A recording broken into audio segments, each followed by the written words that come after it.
나는 어릴 적 이사를 종종 다녔는데 한 번은 오래된 2층짜리 주택으로 이사를 한 적이 있었어. 그 집은 가격에 비해 상당히 싸게 나온 집이었지. 부모님은 그 집을 매우 만족해 하셨어. 특히 넓은 지하실이 있었는데 처음 봤을 땐 창고 정도로 쓰면 되겠다 싶었지. 이사 온 첫날 난 지하실을 정리하다가 이상한 느낌을 받았어. 거긴 곰팡이 냄새도 조금 나고 전등도 희미했거든. 그런데 그보다 더 이상한 건 지하실 벽에 아주 작은 구멍이 뚫려 있었다는 거였어. 그 구멍은 성인 주먹만한 크기였는데 정확하게 원형이었어. 난 호기심이 생겨 구멍을 들여다봤는데 아무것도 보이지 않았어. 다만 그 구멍에서는 차가운 공기가 흘러나왔어. 나는 곧 흥미를 잃고 지하실을 나왔지. 그날 밤부터 이상한 일이 벌어지기 시작했어. 첫날 밤, 난 잠에서 깨어났어. 침대 바로 옆에서 누군가가 작게 속삭이는 소리가 들렸거든. 나랑 친구할래? 나는 깜짝 놀라 주변을 둘러봤는데 아무도 없었어. 처음엔 그냥 꿈을 꾼 거라고 생각했지.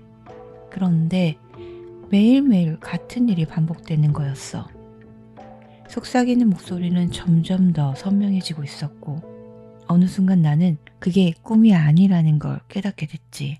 그리고 며칠 뒤 나는 엄마에게 조심스럽게 얘기했어. 엄마, 밤에 누가 내 방에 자꾸 들어오는 것 같아. 엄마는 그냥 웃으며 가볍게 넘겼어.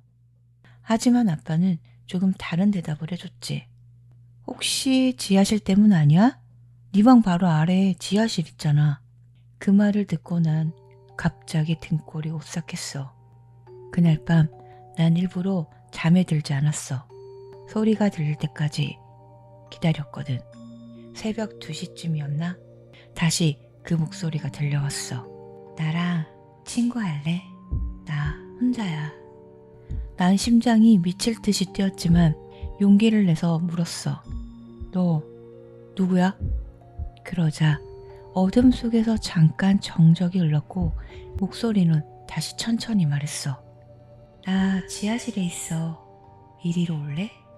난 무서웠지만 결국 손전등을 들고 지하실로 내려갔어. 그 순간은 이상하게도 무서웠지만 호기심이 더 생겼거든. 조심스럽게 지하실 문을 열자 축축하고 기분 나쁜 냄새가 났어. 어둠 속에 희미하게 구멍이 보였어. 손전등을 비추며 천천히 구멍 가까이 다가갔지. 그때였어. 구멍 속에서 2개의 작은 눈동자가 날 쳐다보고 있었던 거야. 난 너무 놀라 뒤로 넘어졌어. 그 눈은 천천히 나를 응시하더니 구멍에서 멀어졌어. 다시 주변은 조용해졌고 아무 일도 일어나지 않았지. 나는 부모님께 이 사실을 알렸지만 지하실에 쥐가 있는 거 아니냐고 대수롭지 않게 넘기셨어.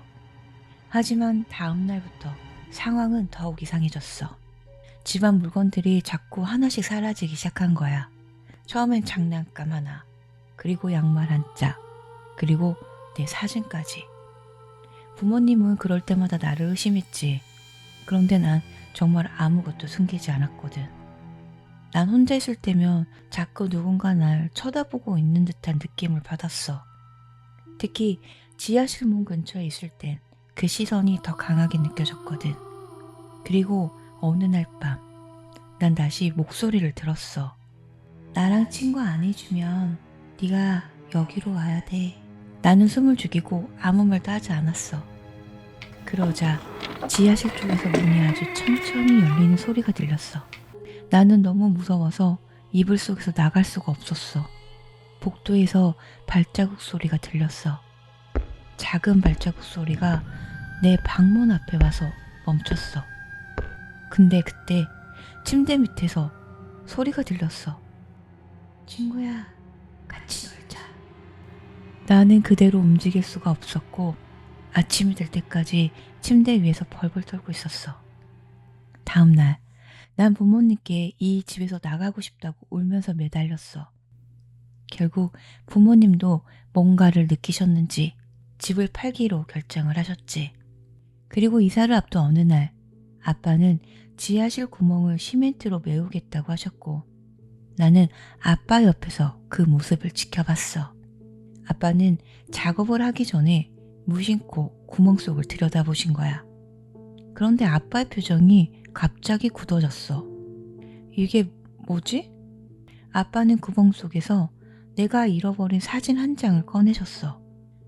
사진 뒤에는 작은 글씨로 이렇게 적혀 있었어. 내 친구. 그 순간 우린 모두 집에서 급하게 뛰쳐나갔고 다시는 그 집으로 돌아가지 않았어. 나는 시간이 지나 성인이 된 지금도 가끔 그 지하실이 생각이 나. 그때 지하실에 있었던 건 정말 누구였을까?